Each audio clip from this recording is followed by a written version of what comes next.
I think the WNBA narrative right now is Caitlin Clark, and I think that's a good narrative, but it's also not the only narrative. I ain't answering no Caitlin Clark questions. Did she say anything? I don't know what she said. What'd she say to her? I didn't say anything. That's enough.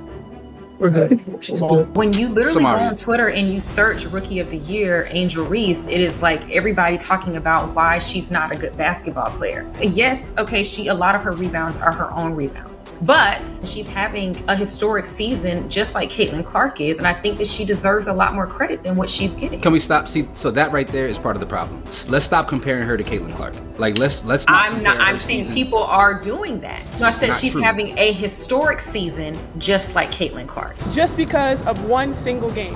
And just looking at that, like, I'll take that role. I'll take the bad guy role, and I'll continue to take that on and be that for my teammates. And if I want to be that, and I know I'll go down in history, I'll look back in 20 years and be like, yeah, the reason why we watching women's basketball is not just because of one person. It's because of me, too, and I want y'all to realize that. Caitlin Clark is the talk of the town. She is the golden girl that is transforming women's basketball and drawing legions of new fans to the arenas. Perhaps expectedly, her insane popularity rubbed some people the wrong way, and there is no shortage of woke bullies looking to pour some cold water on her shiniest accomplishments. An assortment of WNBA players, media personalities, and basketball experts has gone on the record doubting Clark or explaining her meteoric rise as being due to non-basketball factors. Stay with us as we dive into the relentless criticism Caitlin Clark has faced and hear firsthand what WNBA players have had to say about her. Are their comments valid or simply the bitter echoes of jealousy? One thing is certain, the hostility Caitlin Clark has faced from within the WNBA is pushing her to a breaking point. If this continues, the league will soon lose one of the most transformative players it has ever seen.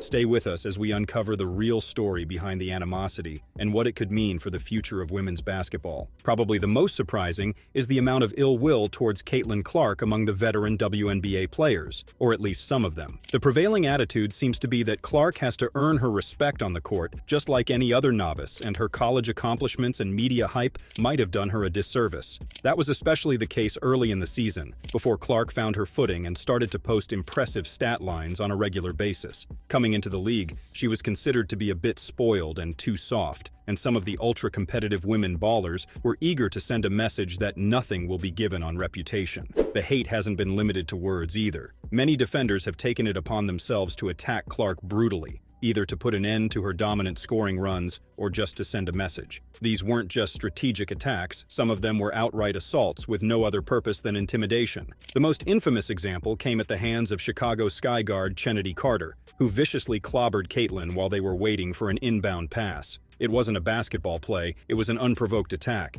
The footage shows Carter delivering a hit with intent, sending Clark crashing to the floor without reason. A media storm erupted after the game, demanding an explanation for such an ugly display. Yet when questioned, Carter remained unapologetic, masking her actions behind the guise of competitiveness. But let's call it what it really was, an act of frustration and resentment against a young star who's taking the league by storm. I'm going to compete no matter who you are and no matter who's in front of me. So that's just what it was. Heat of the moment play, we're getting at it, we're going back and forth. It's basketball, it's all hoops. After we finish the game, it's all love. I don't have any regrets with anything. Chennedy Carter tried to justify her actions, but her words were anything but respectful. Her comments only added fuel to the fire, showing a clear disdain for Caitlin's success and a refusal to give her the credit she deserves. Aja Wilson, a two-time WNBA MVP, has been more vocal in her criticism of Caitlin, and while she avoided outright spite, her comments made it clear that she refuses to acknowledge Clark's greatness. Aja brushed off the idea of Caitlin being the greatest college player ever, dismissing her due to the lack of championship trophies. But let's be honest, this isn't about championships. It's about feeling threatened by the rise of a new star who's shining brighter than ever. When the established names feel their spotlight dimming, it becomes all too convenient to downplay the achievements of those on the rise. Ooh, that's tough because you got to win one. I feel like that college is one of those spaces where you got to win one for them to even have your name in the conversation. And it took me 3 years to win mine, so it's hard. But congratulations to her. Now, it might not sound harsh at first, but let's be real.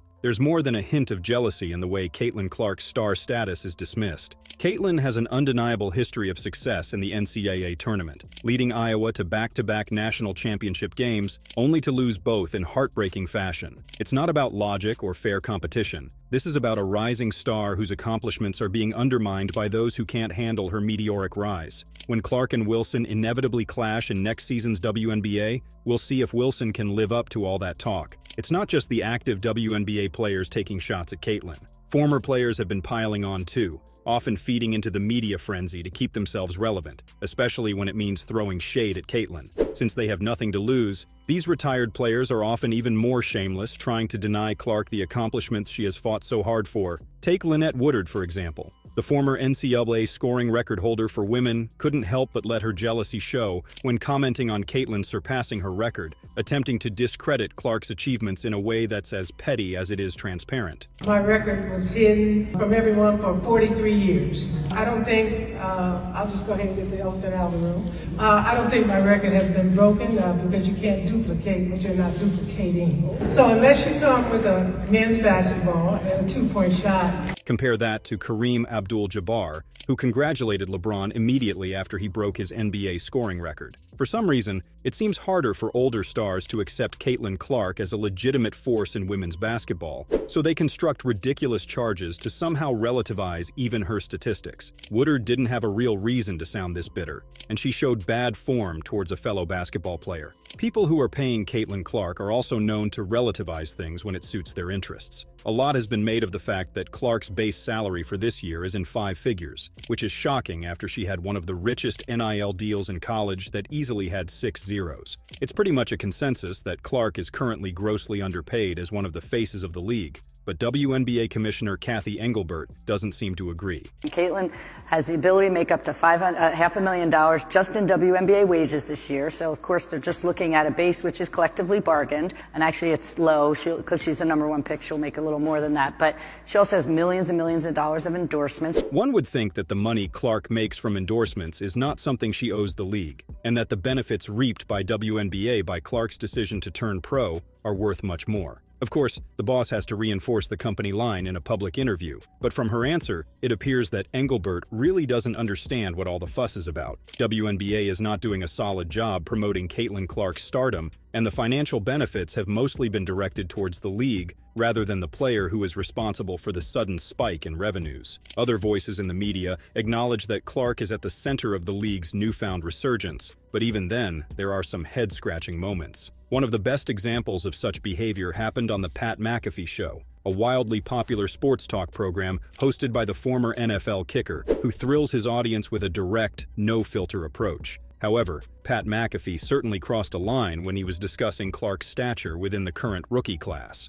What the WNBA currently has is what we like to describe as a cash cow. There is a superstar. And we're not saying that the players on the court need to act any differently. That's the athletes are going to do what athletes are going to do in any sport. And I think we're all learning that WNBA, that's old school football, baby. That is old school football. But I would like the media people that continue to say, this rookie class, this rookie class, this rookie class. Nah, just call it for what it is. There's one white bitch for the Indiana team who is a superstar. From the context, it really appears he wanted to set Clark apart from the rest of the class, but calling her names and including a racial epithet is really tasteless. The fact that McAfee is white just like Clark doesn't really change a thing. He should be aware that he is speaking to a huge audience and that his words will be placed under a microscope. His insensitive remarks are especially troubling in the light of the earlier attempts by the national media to frame the narrative around Clark's ascent to the pantheon of her sport in terms of racial rivalry between black and white players. If we are looking for a personification of Caitlin's arch-rival within this storyline, it would most certainly be her nemesis from the college days that is also a serious contender for this year's Rookie of the Year award. Angel Reese, explosive 6'3" forward, who previously played for LSU and now suits up for the Chicago Sky, is frequently portrayed as an equal to Clark. She was the one to beat her in the 2023 NCAA Tournament Finals, and she never backed away from the challenge of being perceived as the antithesis of Caitlin Clark. To complicate the matters even more, Reese is black and plays a vastly different style of basketball, and judging by her recent comments, she is not lacking for swagger.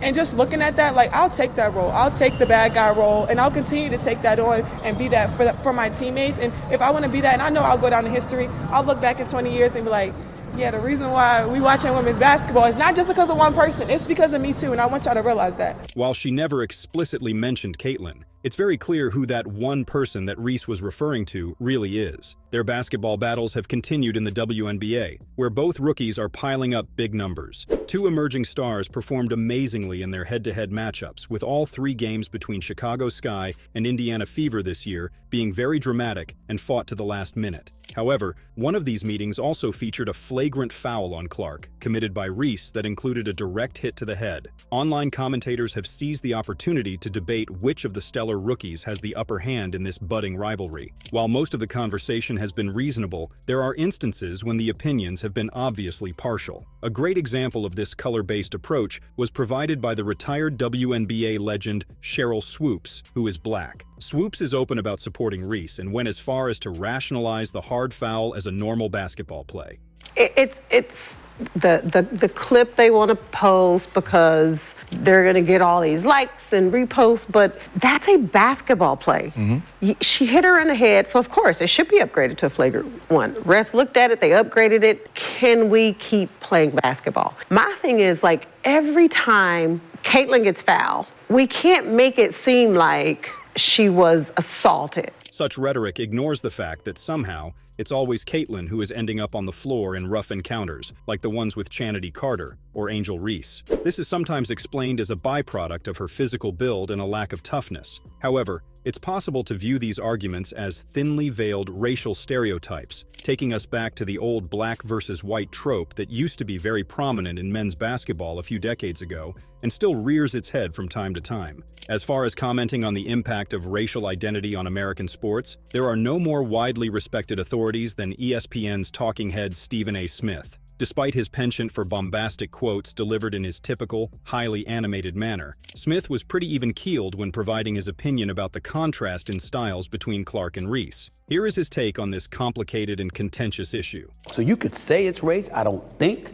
that that's what it's all about, but race always plays a role in something like this to some degree. It's not completely out of the equation. It's always that, because America is America. While he never said that Clark being white is the primary reason for favorable portrayal in the media that she is mostly getting, Stephen A. reminds us that the question of race might be in the back of everyone's mind. He definitely respects Caitlin and wants her to succeed, but for some people, even mentioning race when talking about basketball players raises an alarm. After all, the United States has a long history of racial strife, and sports have frequently provided a proxy battlefield for projecting certain views that have little to do with athletic skill and winning mentality. It would certainly be better if the debate stayed within the confines of polite treatment, but that's unfortunately not always the case. The lack of respect for Clark isn't coming only from the African American community, as some of the most dismissive remarks about her were uttered by Caucasians. Again, active WNBA players are leading the charge in this department. Just look at the answer by the veteran point guard and bona fide female basketball legend Diana Taurasi when asked about the incoming rookie class by TV anchor Scott Van Pelt. Reality is coming.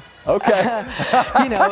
There's levels to this thing, and that's just life. We all went through it. Of course. And you see it on the NBA side, and you're going to see it on this side, where, you look superhuman playing against 18-year-olds, but you're going to come with some grown women that have been playing professional basketball for a long time. As much as Taurasi deserves the benefit of a doubt, because she definitely understands basketball, it's hard not to be disturbed by the patronizing tone of this quote. After 4 years of otherworldly play in college, it's a bit unfair to question Clark's readiness for the big stage. Still, it's understandable that WNBA players want to protect their turf and keep their elite status for as long as they can. Would we really be happier if the old guard just moved away and let Clark take over with no resistance? This sentiment was summed up very well by some media personalities who are looking to balance the picture. A few of them aren't afraid to go against the grain and defend active and former players who are doubting Caitlin Clark, despite the risk of alienating a majority of the audience. ESPN anchor Elle Duncan provided a fiery defense of WNBA veterans, although her passionate approach and curious choice of words might have been a bit over the top. Who are these girls? Who are these girls that are hating on Caitlin Clark? Are you just combing through Twitter? What else are these women supposed to do? Fawn over her? Fangirl over her? Bend the fucking knee? Kiss the ring? Like, what do you want from them? Again, this rant can be interpreted in different ways depending on where you stand in the Caitlin Clark debate. For some, it's a great example of the hysteria surrounding a great player that has never publicly disrespected her foes or demanded special treatment. But I would argue that the comments fail to take into account the unique impact Clark is having on women's basketball, and that she should be given more credit from players and pundits alike. Other commentators might intentionally try to stir the pot and cause some trouble in order to get additional clicks and shares. Gilbert Arenas was known as an outspoken person during his playing days, and his reputation for having a big mouth only increased now that he has his online talk show. In an episode of the Gil's Arena program, Arenas compared 18-year-old Juju Watkins favorably to Caitlin while talking to fellow analyst Shannon Sharp. If Juju was allowed to come out in the draft, Fever they will regret that they took Caitlin Clark number 1. Caitlin is great. He's not Juju. If they match up in a tournament, 1,000% Juju gonna pick her up full court. Does Gilbert really believes Indiana Fever will regret taking arguably the best college player ever with the number 1 pick, or is he just fishing for controversy? It can be hard to say, especially given his track record. On the surface, he gave Clark his respects, but then he put her in a hypothetical situation that won't happen in real life. We could argue that it's the job of a talk show host to touch on hypotheticals and provoke reactions, but Agent Zero might have missed the point when it comes to Caitlin Clark. He is certainly not the only basketball lifer to demonstrate a stunning lack of tact while commenting about Caitlin Clark. People with much more clout in women's basketball have volunteered equally puzzling opinions that sell Clark short. Veteran coach of the college women's basketball powerhouse UConn Gino Auriemma, winner of unbelievable 11 national championships, also has some views that deviate from the predominant media narrative about Caitlin Clark. It would not be too much to call him a hater, and the following quote certainly positions him as a big hater that is against Clark's potential for dominance in WNBA competition. She's just not built for the physicality of this league. And she's not quick enough to get away from the physicality. So there's a lot of learning curve, like Diana said. And when she gets it, she has elite skills that are going to really help her. She needs to be on a better team, and she needs to be more experienced. The argument about the lack of physical strength isn't new, but calling Clark too slow is really unexpected, even coming from a deep basketball mind with proven expertise. Also, his poor appraisal of her teammates on the Fever seems excessive, especially considering the presence of the 2023 top draft pick, Aaliyah Boston, on the squad. While in this case racial identity doesn't play a role, both Auriemma and Clark are white, the master strategist of the women's game was likely motivated by factors other than basketball when he said that.